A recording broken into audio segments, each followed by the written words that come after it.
आपको प्राणायाम से प्राणों का संयमन करने की जरूरत नहीं, नाम में ध्यान दीजिए। देखो, जब तक हमारे प्राण स्थूल होते तो नाम में मन नहीं लगता। तीनों का एक योग है, प्राण, मन और वीर्य, तीनों का एक योग है। आपका वीर्य ठीक नहीं तो मन चंचल रहेगा, प्राण स्थूल रहेंगे। आपका मन ठीक नहीं तो आपका वीर्य स्खलित होता रहेगा, प्राण स्थूल रहेंगे। आपके प्राण स्थूल रहेंगे तो आपका वीर्य स्खलित होगा, मन चंचल रहेगा। तीनों का एक है। अगर आपका प्राण संयमित, ब्रह्मचर्य ठीक, मन एकाग्र हो जाएगा, देर नहीं लगेगी। तीनों का एक संयोग है। जब उपासक नाम जप में प्रीति करता है तो लोभ जपता है नाम का। आराम से बैठे, राधा राधा राधा राधा राधा राधा राधा राधा राधा राधा, हो रहा ना प्राणायाम, नाक फुसफुस करने की जरूरत थोड़ी, ऊपर चढ़ा के लेकर फिर राधा राधा राधा राधा राधा। इससे प्राण सूक्ष्म होते हैं। और जैसे ही आपकी प्राणवायु लंबी खिंचेगी तो मन को भागने का अवसर नहीं होता। देख लेना, ये सब अभ्यास की बातें हैं। मन नहीं भागेगा।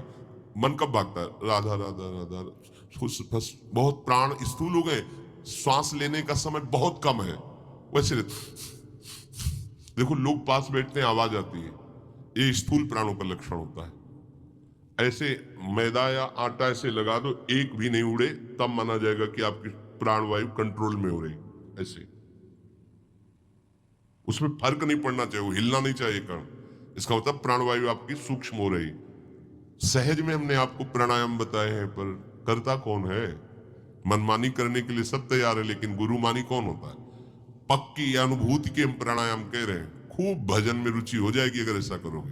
देखो, राधा राधा राधा राधा राधा राधा कहते हुए अंदर राधा राधा जब अपने श्वास ले रहे, कुछ नहीं पकड़ना, जितना भर पाए रोक लो एकदम। अब अंदर जपो राधा राधा राधा राधा राधा जितनी देर। अब प्राण व्याकुल हुए, छोड़ दो, राधा राधा राधा राधा। इसे आंतरिक कुंभक कहते हैं। बहुत भजन में सहायक है ये, बिल्कुल साइड इफेक्ट नहीं। कोई आपको इसमें प्रतिकूलता नहीं पड़ेगी। जैसे प्राणायाम में साइड इफेक्ट भी, यदि आप सही गुरु के पास नहीं हो तो वो कहीं ना कहीं आप में रोग पैदा कर, इसमें कोई साइड इफेक्ट नहीं। ये अनुभव की बात, बड़े बड़े संतों की बात है।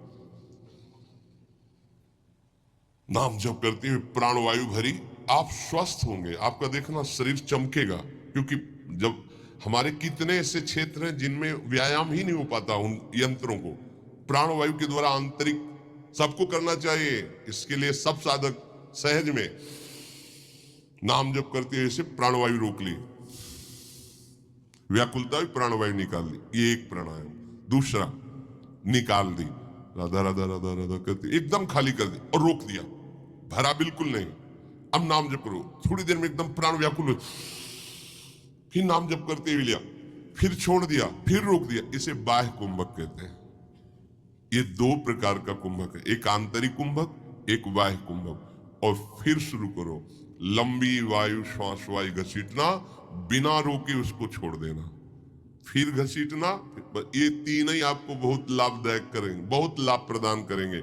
यदि आपको कब्ज होती है तो ये अनुभव की हुई, प्रयोग की हुई दवा, और कोई साइड इफेक्ट नहीं। आप छोटी हर 1 चम्मच और 1 चम्मच या 1.5 चम्मच इसबगोल की भूसी दोनों मिला लीजिए कटोरी में, और 250 ग्राम दूध बिना चीनी डाले, और उसमें उससे उसको ले लीजिए। फिर ऊपर कुछ खाइए पिए नहीं, और 10-5 दिन रोज लीजिए। ये ऐसा नहीं कि बार बार सोच कर, वो आपकी आंतों को ठीक करके मल, क्योंकि साधन मार्ग में कब्ज होना ये बहुत हानि का विषय हो। इससे ब्रह्मचर्य की भी हानि होती है, भजन में मन नहीं लगता, प्रमाद स्थिति रहती है।